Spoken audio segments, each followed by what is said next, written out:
नमस्कार, आप देख रहे हैं लाइव लगातार। कोविड के समय काफ़ी कुछ हम लोगों के देश को बहुत कुछ देखना पड़ा, लेकिन कहीं ना कहीं कुछ ऐसे भी लोग सामने आए जो हर तरीके से मदद कर रहे थे। चाहे वो खाना खिलाना हो, चाहे आप हम बात करेंगे कि ऑक्सीजन सप्लाई करना हो, क्योंकि एक समय था जब ऑक्सीजन की काफ़ी सारी कमी हमारे देश को झेलनी पड़ रही थी, हमारे खुद के राज्य रांची को भी झेलनी पड़ रही थी। उस जगह पर बहुत सारे लोग सामने आए। उनमें से एक हैं इंद्रजीत सिंह, एनएसयू के उपाध्यक्ष। हम लोग आज उनसे बात करेंगे क्या कुछ वो इस कोविड काल में कर रहे हैं, क्योंकि वो खुद ही बताएंगे कि अब तक उन्होंने क्या क्या किया, कैसे कैसे किया और अभी भी वो क्या कुछ कर रहे हैं। नमस्कार इंद्रजीत जी। जी नमस्कार मैम। जी, हम जानना चाहेंगे कि किस तरीके से आपका कार्य चल रहा है, क्योंकि बहुत कुछ इस देश ने अब तक देख चुका है। जो मृत्यु दर था वो भी काफ़ी कुछ बढ़ चुका है। तो क्या कुछ रहा इस पूरे कोविड काल में आपका योगदान लोगों के लिए? देखिए, इस पैंडमिक में कोरोना 2 में हम लोगों का ये आज 35वां दिन होने जा रहा है, जिसमें लगातार हम लोग अपनी टीम के साथ रांची शहर में और झारखंड के दूसरे दूसरे ज़िले में भी अपनी टीम के साथ मौजूद होकर लोगों की मदद पहुंचाने में लगे हुए हैं। स्टार्टिंग में तो लोगों की बहुत दिक्कतें आ रही थी, जैसे लोगों को हॉस्पिटल में बेड मुहैया कराना हो, ऑक्सीजन सिलेंडर पहुंचाना हो, ब्लड प्लाज्मा की ज़रूरत हो, कोरोना पेशेंट्स को पका हुआ खाना पहुंचाना हो, या अभी की स्थिति में देख लीजिए जो दिहाड़ी मजदूर हैं या जो डेली काम करने वाले लोग हैं या जिनकी आर्थिक स्थिति कमज़ोर है, उनके यहाँ घर घर जाके राशन पहुंचाने का काम हम लोग लगातार 35 दिनों से यहाँ पे कर रहे हैं अपनी टीम के साथ। 6 लोग हमारी सोशल मीडिया टीम में काम करती है, 6 लोग हम लोग फील्ड में हैं। खुद घर घर जाके जो भी परेशानी होती है, हमारे हेल्पलाइन नंबर में जिनका कॉल आता है, एक लिस्ट हम लोग बनाते हैं। किसी को आर्थिक सहयोग करना हो, किसी को राशन का, तो एक पूरी टीम के साथ हम लोग डेली रांची में निकल रहे हैं और स्थिति को देखते हुए हम लोग घर घर जाके अपनी जान को हथेली पे रखते हुए हम लोग काम कर रहे हैं अभी तक इस पे। आप सबसे बड़ी बात है एक युवा होते हुए और सभी लोगों की इस कोविड काल में मदद कर रहे हैं। क्या आपके पास किस तरीके की अभी तक डिमांड आई है जब से आप ये मदद कर रहे हैं? क्योंकि आपने बोला कि 35वां दिन है, तो अभी तक आपके पास किन किन चीज़ों का डिमांड आया, किस तरीके से आपने उसे फुलफ़िल किया, और इस फुलफ़िल में आपको सरकार की तरफ से क्या कुछ योगदान मिला था या फिर ये आप अपने स्तर से कर रहे थे?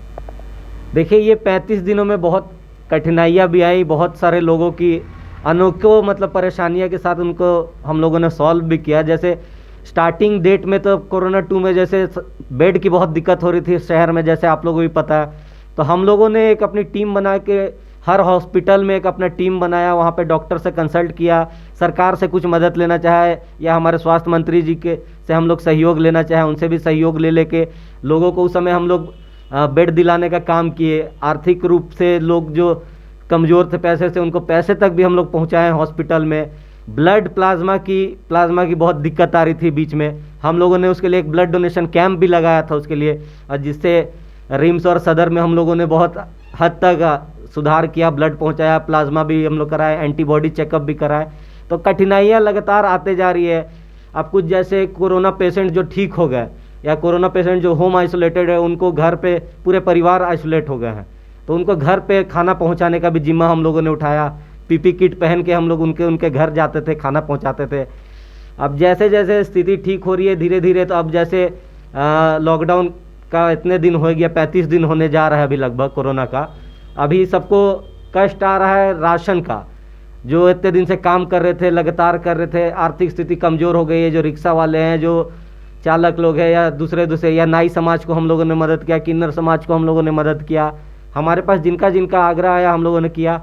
सरकार तरफ से जितने भी हमारे कांग्रेस के मंत्री हैं, वो लोग हमेशा संपर्क में हम लोग से रहते हैं, पूछते रहते हैं कोई दिक्कत परेशानी हो कि नहीं, लेकिन उनका एक मार्गदर्शन और सपोर्ट हम लोग के बीच में रहता है। लेकिन आर्थिक रूप से हो या राशन के रूप में है, वो हम लोग अपनी टीम के साथ खुद मैनेज करते हैं। खुद हम लोग आपस में चंदा करके, या हमारे जो फ्रेंड्स हैं या जो सोशल लोग हैं, वो लोग कुछ चावल भिजवा देते हैं तो कुछ करते हैं। इसी तरह मिला जुला के हम लोग इस तरह भी काम कर रहे हैं इसमें। तो आपने सुना है कि किस तरीके से यहाँ पर आर्थिक रूप हो या फिर ऑक्सीजन हो या फिर खाना की परेशानी हो, तो इन सभी चीज़ों में इनका एक अहम योगदान हमारे रांची वासियों को मिला। क्या सिर्फ आप रांची वासियों की ही मदद कर रहे थे या फिर रांची के बाहर जो लोग हैं उनकी भी मदद एनएसयूआई की तरफ से की जा रही थी? ये सिर्फ रांची की ही बात नहीं है, झारखंड में मेरे जितने 24 ज़िले अभी हैं, हम लोग की पूरी टीम वहाँ पे हर ज़िले में बनी हुई है। ज़्यादातर जहाँ के मामले आते हैं, जमशेदपुर हो, धनबाद हो, बोकारो हो, हम लोग की टीम लगातार वहाँ पे काम कर रही है। और प्रतिदिन मतलब कोई ना कोई दूसरे ज़िले से भी हमारे पास संपर्क में आता है मदद के लिए। कल ही का ही मामला है, कुछ हजारीबाग में एक दो जान को था कि घर जाने के पैसे नहीं थे, उनको आर्थिक रूप से भी हम लोगों ने मदद किया, हजारीबाग से उनको रांची बुलाया। और सिर्फ झारखंड की बात नहीं करते, हमारे रांची में कुछ लोग फंसे हुए हैं, जो दिल्ली में कुछ लोग फंसे हुए थे, वहाँ पे भी कुछ ब्लड की ज़रूरत थी। आज सुबह की बात है, एक बेंगलोर में हमारे कुछ लोग थे वहाँ पे रांची के, उन्होंने संपर्क किया हमसे कि हम लोगों को वहाँ पे कुछ खाने का सपोर्ट चाहिए। तो सिर्फ झारखंड और रांची की ही बात नहीं है, बाहर प्रदेश से भी अगर हमसे कोई संपर्क कर रहा है तो हमारी NSY की टीम पूरे ऑल ओवर इंडिया में काम कर रही है। हम लोग उनसे संपर्क करवा देते हैं उनको, और उनके थ्रू उनको मदद पहुंचा देते हैं वहाँ पे। तो पूरे झारखंड की बात करें और बाहर की भी बात करें तो हर जगह पर NSY का एक अहम योगदान पूरे लोगों को मिला इस कोविड काल में, जो कि इस वक्त बहुत ज़्यादा ज़रूरी है कि लोग खुद सामने आकर के एक दूसरे की मदद करें, क्योंकि इसी वक्त हमें सबसे ज़्यादा ज़रूरत है एक दूसरे के सपोर्ट की। देखते रहिए लाइव लगातार, अपनी सहयोगी माधवी के साथ मैं पूजा। नमस्कार। न्यूज अपडेट के लिए आप हमारे चैनल को सब्सक्राइब करें। आप हमें फेसबुक और इंस्टाग्राम पर भी फॉलो कर सकते हैं। बने रहे लगातार.in के साथ।